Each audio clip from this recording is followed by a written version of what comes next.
உலகை எழுப்பும் ஞாயிறு அங்கே குடியிருப்பான். அவன் ஆனை முகத்தனின் அடியவர் மனத்தில் ஒளியாய் வந்து கொலுவிருப்பான்.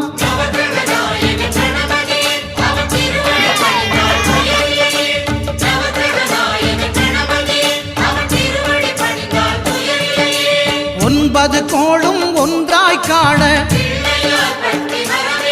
அங்கு கற்பகம் என்னும் கடவுளின் மெய்யில்